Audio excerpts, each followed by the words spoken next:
start? I think social policy is such a big and important area of consideration. I've spent the last few months tuning into the electioneering in the United States. My favorite candidate is Bernie. Are you all following the elections? And the reason I'm fascinated by Bernie is because for the first time, I'm hearing a leading politician who understands what social policy is all about and makes the linkages between education, the history of people, the social and economic circumstances of groups, and why some groups are so unequally served and some are so disadvantaged and not making any progress. And there are many messages in his campaign that are relevant to us in Trinidad. So when I stand here, I said, where do I start? Where do I start? I stand here having worked as a medical social worker since 1963. I got a scholarship in 1960, a development scholarship. And I was told, I applied for a scholarship to do what was called in those days arming. Have you ever heard that word, arming? Never heard it, and you all are. Arming comes from almsgiving. You understand? And 60 years ago, there were about, more than 60 years, there might have been about 3 or 4 people who were working in the hospitals in Port of Spain in particular, called almoners. 2 of them, or 3 of them, no. Eventually, if there were 5 by the time I got there, 3 of them were English ladies.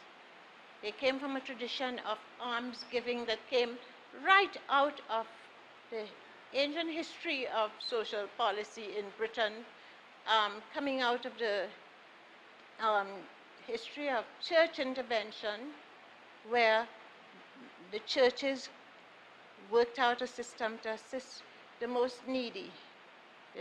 And the almoners were involved in determining who were the most deserving of the poor. So there's a whole heaping set of stuff that one would have to address if one were to really do justice to the subject that I want to talk about.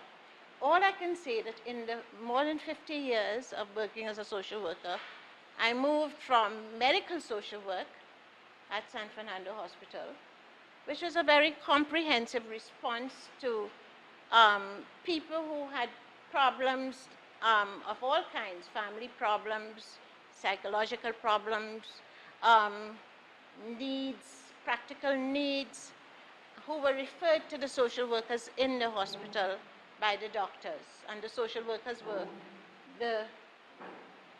they were mostly ladies in the first, so Girl Fridays.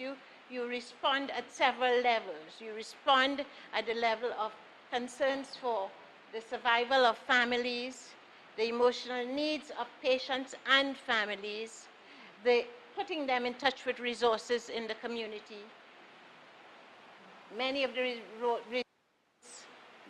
Much of that work took us as medical social workers, not only to government agency, the social welfare was just social welfare funds for, if you were sick for a long time and the doctor gave you a recommendation for financial help, then you go to the medical social worker and the medical social worker refers you to social welfare and you get a predictable amount of money, and you know what social welfare is now.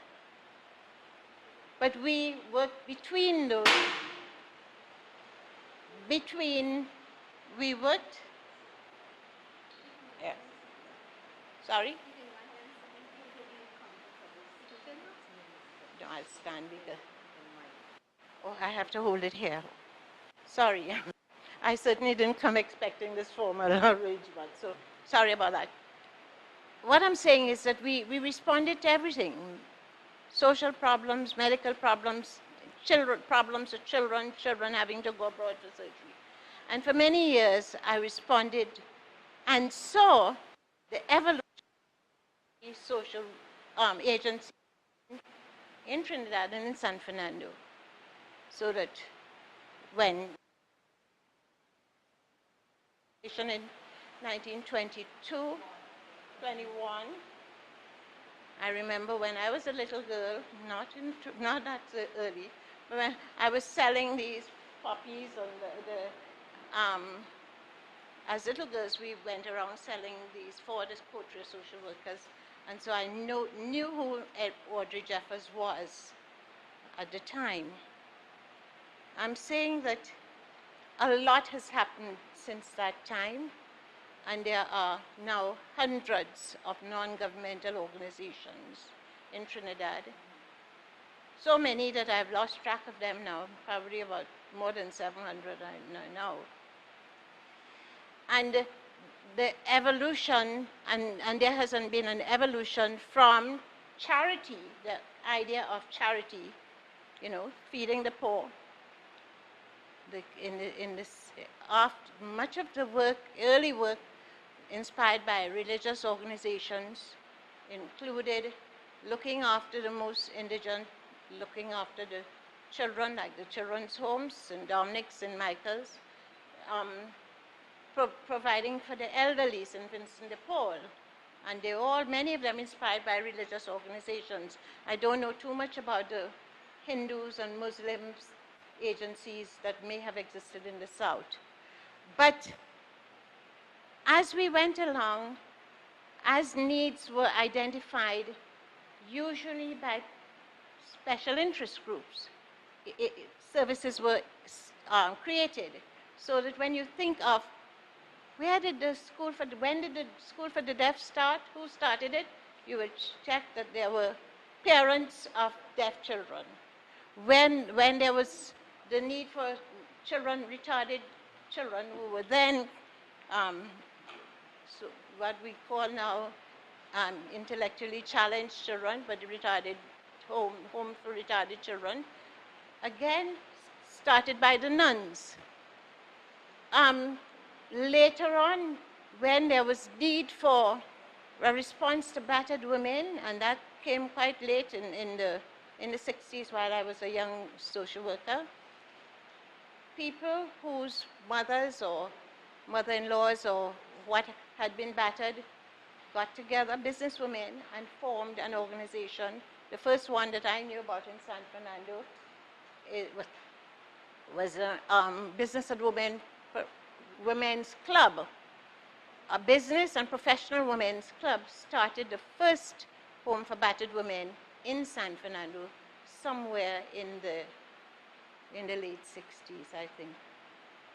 So when in my office as a medical social worker, there were I think it was around 1960, there was an epidemic of German measles, and many babies were born deaf, some also with complications with heart conditions.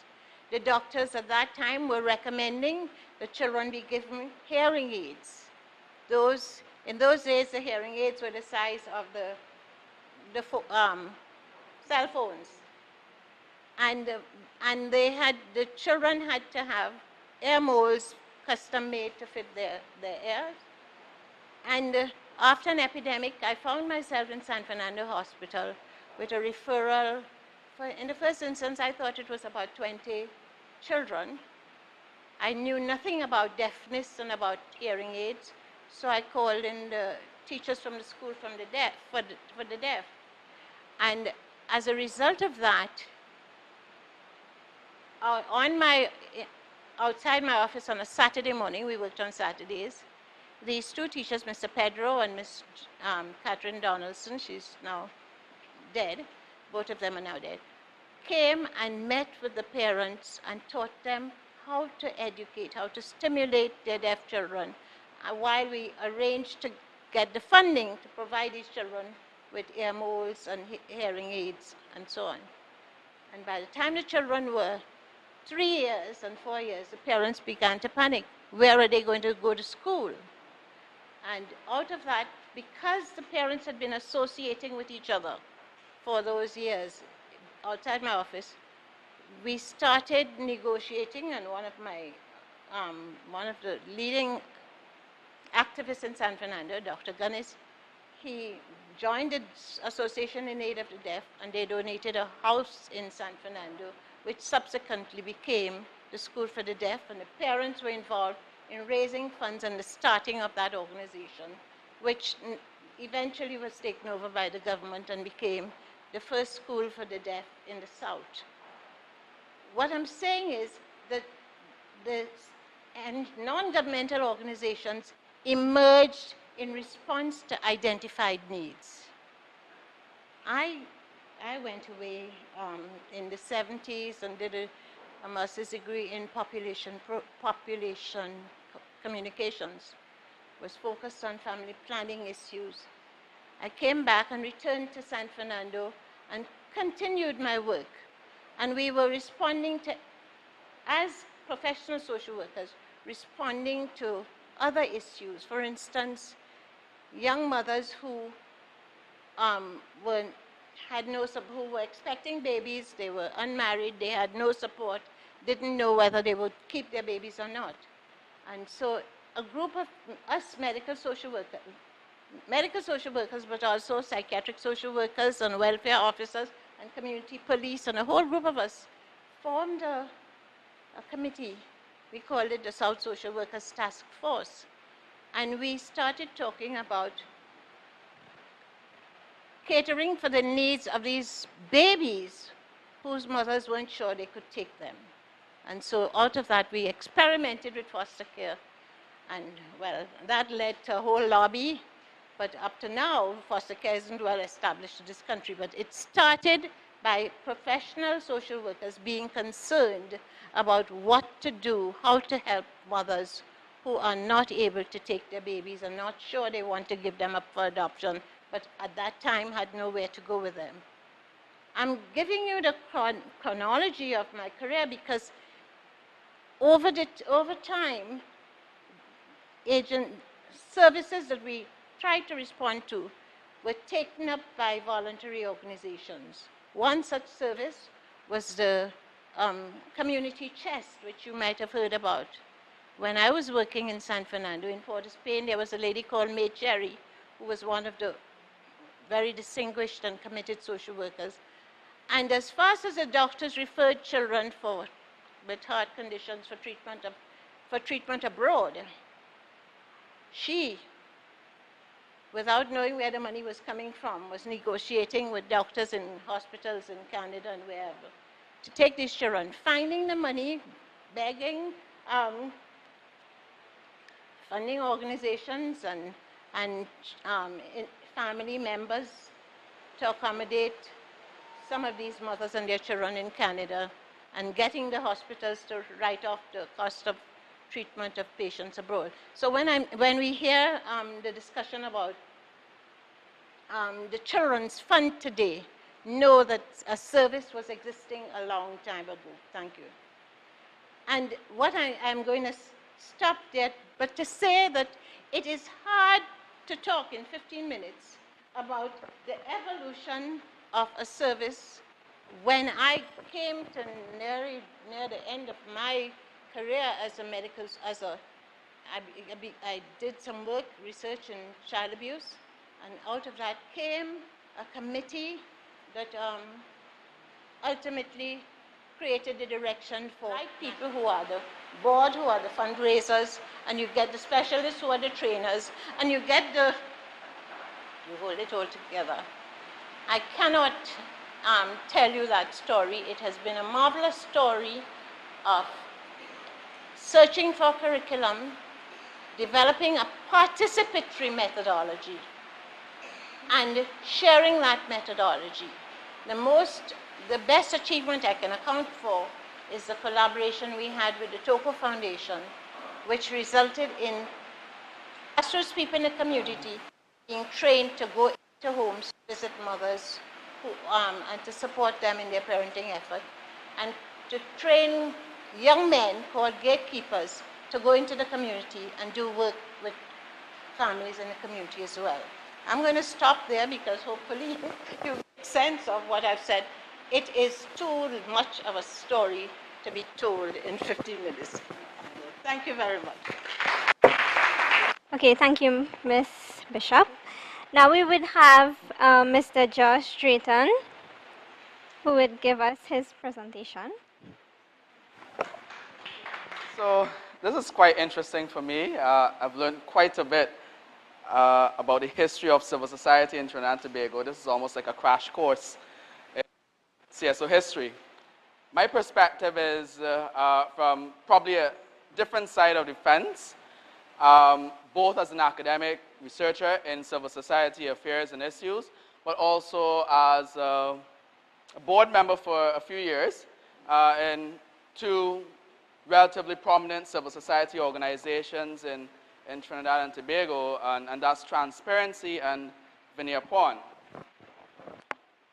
One of the key things I recognized that was being mentioned throughout the entire panel, at least two presenters so far, was the use of the term NGO, which I think I should address from the get-go. And why in my bio I use the term nonprofits. And that's something that we have to recognize, that when we speak about NGOs, they belong to a larger part of another group, or a larger group, or umbrella kind of cluster or sector, and that's called civil society. Civil society, in a very simple way, has been defined as those not belonging to the state, but mediating between the state and the economy in some definitions. And that's one of the reasons why they're called the third sector in some of the more traditional literature. So I'll start there, because we recognize what the state is supposed to do in terms of politics, policy, legislation, managing the economy. And on the other side, we recognize what the business sector is supposed to do, which is being able to offer particular services primarily on a competitive basis, and that hopefully is supposed to be to the benefit of consumers. And therefore, there's this group that's caught in the middle trying to say that we're not about politics, directly, I should say, and I'll get to that. And there's this group, the same group that's saying, well, we're not for profit. We're about social development in some instances, but primarily development on the whole, whether you interpret development as economic, political, social, even human development. So that's where I'll start in terms of defining civil society, because it's important that we look at concepts. So NGOs, non-governmental organizations, are part of civil society, and it's quite interesting when we look at our context in Trinidad and Tobago, which I'm going to address briefly. Civil society came out of a number of movements, whether it's locally or, of course, internationally, where there are deficits in development, where governments were given money to develop their societies, and they wasted it. That's the truth. Jump high, jump low. And it's expressed in a number of places in the literature, if you read up a bit more on civil society. So therefore, to achieve this kind of development, donor agencies, coming to the funding thing, donor agencies decided that, and this is globally, that they would fund local organizing groups in order to achieve some kind of development, whether it's in the area of poverty alleviation, healthcare, and most of you are familiar with some of these sectors. What I want to address in coming into that is civil society organizations and policy making. And I want to say that there are different types of CSOs. And when I speak of CSOs, I'm speaking about non-governmental organizations, faith-based organizations, community-based organizations, umbrella-type associations, charitable organizations, and the list can go on. Even trade unions are included in this very broad definition in academic, public academic universities. So that being said, civil society has or plays as a cluster or even as individual organization different roles within our society. Some is about empowerment. And you've heard some stories about empowering, whether it's in parenting or whether it's in lifting women up. There's also that role of public education that civil society organizations play.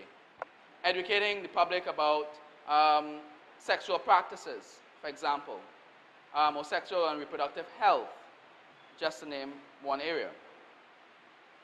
Civil society also does another, or has another functional role in the society, and that's monitoring government and private sector activities.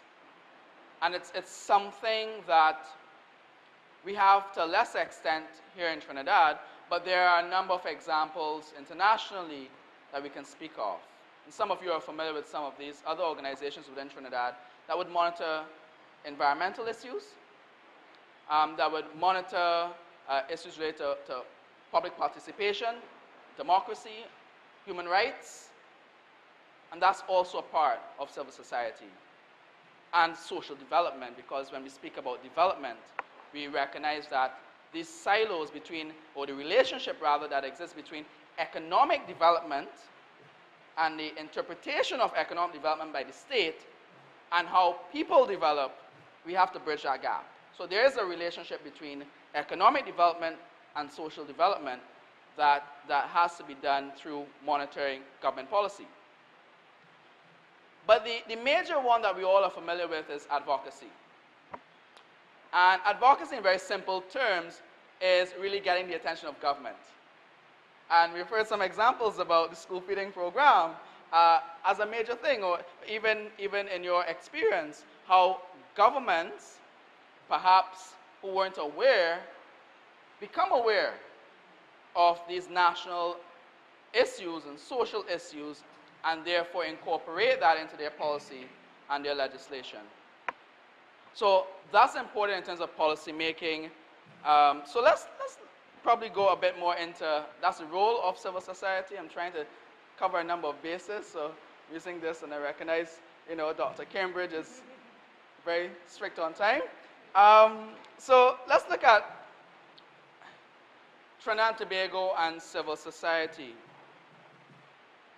And I'm using this term civil society because there are certain issues that are specific to some organizations more than others. I guess the number one issue for civil society is what you referred to, Joan, which is funding. And why is funding such a major issue? We're here in this building, lights, electricity, staff. In some instances, there are organizations who may have to rent a space, pay staff, or even if they have no building, no staff, so no utilities or operational expenses, they're involved in programmatic activities. And programmatic activities mean that they're involved in some kind of activity in the community, or they're involved in some other kind of activity. And there's a value, a dollar value to that. And because there's a dollar value to that, you have to get funding. Depending on what level of civil society organization you are, you may be able to attract some kind of funding, or you may not be able to attract some kind of funding. And let me speak about that. So if you're registered as a charity, let's talk about something that's very specific, that in fact speaks to what a number of civil society groups have started to do over the last year and a half in Trinidad and Tobago. And that is on the legal and fiscal framework. Yeah, big economic terms, but basically what that means is the issue of taxation. If you're registered as a non-profit in the Ministry of Legal Affairs, to start with, you actually fall under the same requirements or similar requirements of the Companies Act. All right, so, okay, technical jargon, legal jargon, but what does that mean? Well, in that particular act, you are required to pay corporation tax on profits. What does that mean? Well, after you've covered all of your expenses and you have some money remaining, you have to pay tax that is at a 25% of that, whatever that amount is. All right, so if, for example, you have $100, you have to pay $25 in a very simple way. Now, why is that a problem? Well, you're not a for-profit. So you don't have profits per se. You have money that goes back into your operational expenses to be used at a later date. But let's think about something even more peculiar.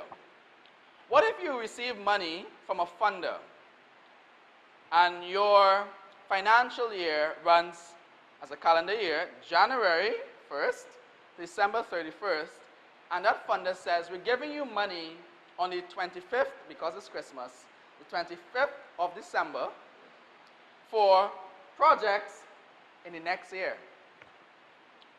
Well, your financial year ends December 31st. So you have some extra money there to be used when? Next year. And in some instances, you have to pay tax on that amount, depending on how your audit is done. Back on the audit. In order to access international funding, so you're registered at Legal Affairs as a non-profit, and you go to Legal Affairs, you have all your stuff, you have your directors, etc., and there's a requirement. The requirement means that you must have audited financial statements.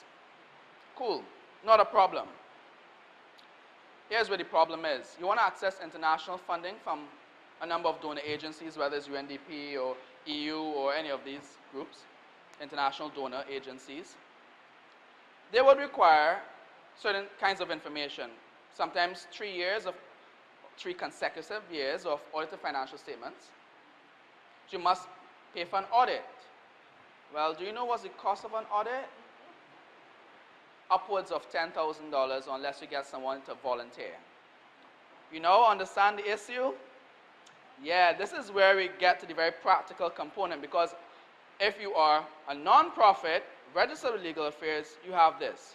Oh, by the way, you also have to pay Green Fund Levy, which, by the way, was meant to fund civil society organizations. But as a CSO, you pay for that. So I'm just talking about the legal and fiscal framework and the environment in which NGOs function. If you are, let's say, a CBO or community-based organization, you can access funding from the Ministry of Community Development, or in Tobago, the Division of Community Development, and you're given some money, but the requirements aren't as stringent in terms of getting audited financial statements. Because you'll be given $50,000, and in some instances, you don't. Thank you. See why it's difficult, as you said, in 15 minutes. So that's the legal and fiscal framework. There's a lot more other information I can give you, but I really want to read something here that is a part of some more recent research that I'm doing right now. And this is on open government partnership. The government of Trinidad and Tobago signed on to something, an initiative, international initiative called OGP.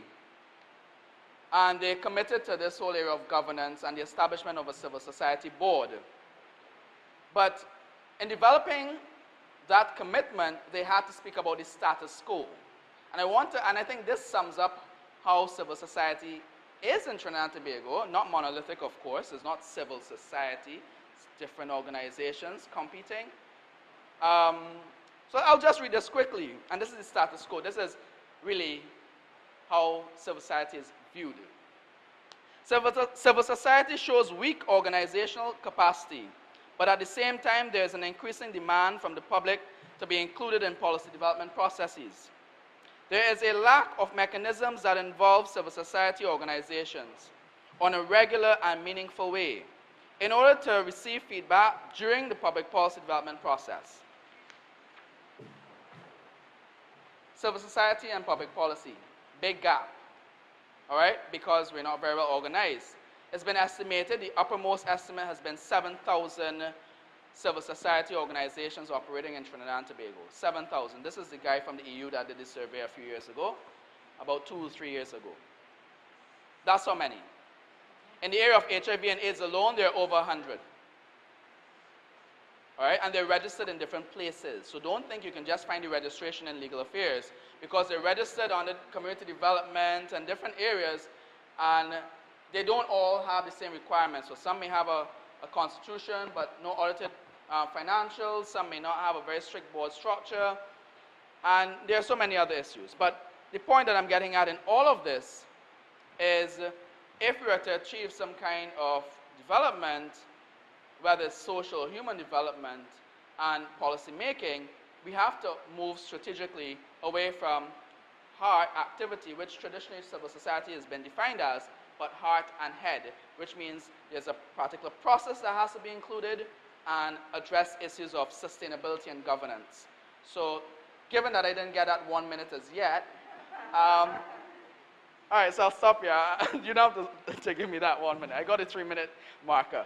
All right, so that's it. So if you have any other questions, I will be able to address. Thank you. Okay, thank you very much, each of our panelists here. So let's give them all a round of applause. Okay, now we will have our 20-minute discussion and questions. So anyone in the audience, if you have any questions for anyone of these panelists. Hi, I'd like to direct my question to Mr. Drayton. You were talking about non-profits and the sort of issues they go through when they're registered as non-profits, when NGOs are registered as non-profits. Can you tell me about when they're registered as a charity instead? As a charitable organization, you're exempt from tax. So that's one of the key benefits, and Coterie is one of. Coterie is registered as a charitable organization. So that's one of the key benefits. And let me explain why it's a major benefit. It means that whatever money you receive from fundraising activities, from grants, from donors, you're able to use. And that's one of the major benefits as a charitable organization. However, the challenge is in the registration. Sometimes it would take you upwards of 3 years to become fully registered as a there are specific sectors that can be registered as. So that if, for example, you're an organization, let's say like transparency, and you're involved in anti-corruption work, which influences social development and rights issues, etc., it's not directly associated to women's issues or children or health, and therefore the process will take a bit. That's one of the major benefits, along with the private sector funding you. Hi, good day. This is directed to both Ms. Thompson and Ms. Joseph. Ms. Bishop, sorry. How do you monitor and evaluate your progress and contributions to the development of Trinidad and Tobago? Very challenging question, and I really didn't give you any story about the creative parenting for the new era. We got funding, let me say then, that we got funding of 1.7 million in 2001 with specific mission to develop, test the curriculum, and disseminate parenting education across Trinidad and Tobago. And we systematically pursued that mission, one by hosting a series of consultations with the existing non-governmental organizations and hearing what they thought parenting education was, and then recognizing that for some of these organizations, parenting education was one lecture whenever about a topic at a school, because they didn't have any curriculum that was clearly tested and defined, because they didn't have the personnel to deliver it. And so it was, even though everybody was boasting that they were teaching parenting education, what was offered was very questioned. And many times it was a lecture, top-down format, not participatory. Nor was it empowering to people who were there. So you'd hear people saying, well, I went to PTA meeting and it was. We set out from the beginning to first ask people what the issues were. And we collected those issues. We also collected their interpretation, how they felt about what was going on, their interpretation of the state of things in parenting in Trinidad. And we asked school children. We have something from the girls from St. Joseph's Convent. We had reports from infants in infant school, what they thought was happening with their parents. We had the response from professionals in the, so we started in a very disciplined kind of way, collecting the data, and we have it written up. Then we collected a number of specialists in different fields, and they made their inputs in terms of education, health, emotional development, psychology, the whole works practices in the different fields. We found that, so we were on a research focus at that stage, fact finding, and we found that it was, in order to, some of the things we found that were important to us, one is that there was agreement across the board that there was need for parenting education, that a lot of people were parenting under a great deal of stress, that their people were repeating patterns that they had learned without questioning. There was an unconscious kind of parenting. We had a number of there was need for healing. There was need for physical, a spiritual and a philosophical position to be taken about what kind of children do we want to bring into, to rear in this country? What kind of people are we aiming to make? And I think that allowed us to develop a curriculum that was both participatory in that we constantly got feedback from the people we trained. And we trained in groups of 25 selected people who we thought were strategically located in the systems. Like if you're in a school, if you're in a church group, if you're in an NGO group, if you, whatever area where you have influence. So if you're a principal and then you have a staff of 100 and you have teachers who are facing 30, 40 children at a time, if they could buy into a philosophy of respect and understanding of both themselves and the people they are responding to, the needs of families in communities, the impact of poverty, of mental illness, of all the other things, if we could bring together, and if we can use an approach that respected the wisdom and the experiences of people, we would stand a better chance of being relevant.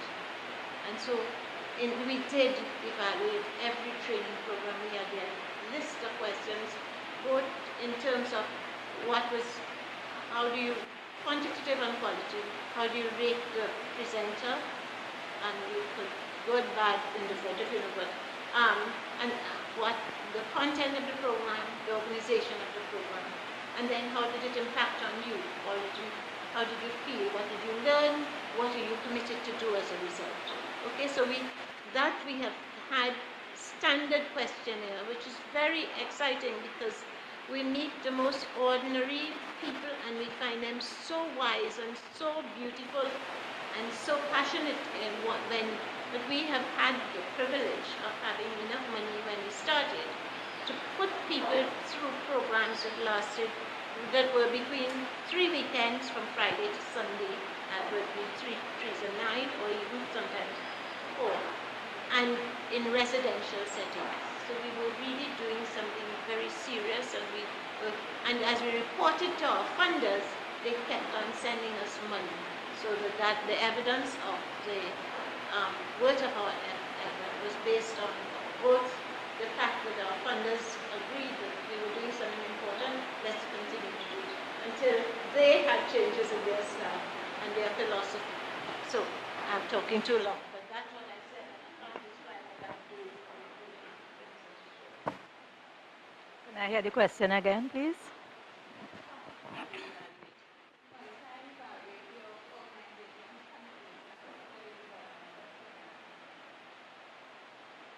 The Port of Spain branch, isn't involved in monetary programs per se. The branches that I will talk about will be the Barataria, San Fernando, and what's the other branch? Separia branches. They are involved in the giving out of the school feeding program, and they are closely monitored by the government agencies. One of their complaints being that they seem to shift what they require of them very often. So they almost make it impossible for them to keep up with whatever. It is very difficult for them. In addition, they have day nurseries, through which they have to follow, again, a lot of stipulations put forth by the government, and that too sometimes can be a strain. Now, one of the things on the Coterie of the whole, in the past we used to get government subventions to help us to run the Coterie. Now, they say that we are income earners because we have property, because we have a hostel and whatever it is, so they have taken away the government subventions from us.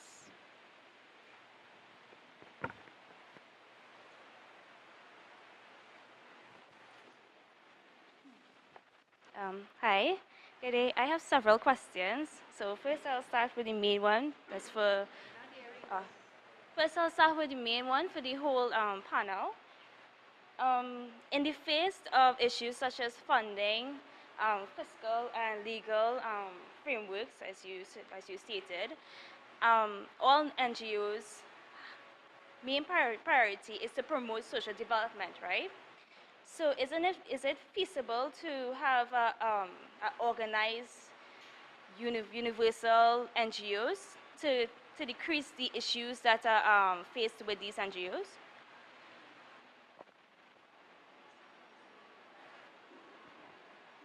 Would you like to just give all your questions, or you prefer me to prefer that we answer one at a time? Okay, cool. So you're making a very important point. This case has been made for how many years? To have an umbrella body of NGOs. The latest version of this actually came out of the establishment of the Civil Society Board, where the government actually had held elections and encouraged persons to register with them in order to establish a mechanism of sorts for policy creation, right? In the first instance, civil society is independent. It's not accountable to government. So I want to also mention that little disclaimer there. So where government wanted civil society to register, civil society decided, hey, why not go along with this process? Initially, there were a number of larger organizations who said no. But in the end, these organizations came together, registered with the then Ministry of National Diversity and Social Integration, I think it was called. Elections were held. The voter turnout was quite low. All of this is actually in this document that's going to be publicly available within next week. Nothing went forward from the ministry. The minister actually came out and said he was disappointed about the entire process. And so nothing went forward. Civil society then felt, those groups that were involved, decided that, you know what, they still have to organize themselves. And they formed, the most recent thing is the Association of Civil Society Organizations of Trinidad and Tobago, ASOT. And they're now arranging, I know that they recently registered, they're trying to get a bank account, and this is as an umbrella group. In terms of the legal and fiscal framework, again, this document I have before me is in fact a document that was produced by a number of civil society organizations who are interested in changing the existing tax legislation. And a meeting was held about 2 weeks ago at UNDP's office down the road, somewhere around here actually, in order to come to some kind of resolution. Legislative change, as you know, is quite difficult, but there are models such as the Belizean model. St. Vincent and the Grenadines has NGO legislation specific to civil society organizations. So it's not a situation where civil society is not trying to organize itself. It has, over the past 20 plus years, proven to be quite difficult because civil society in and of itself is diverse.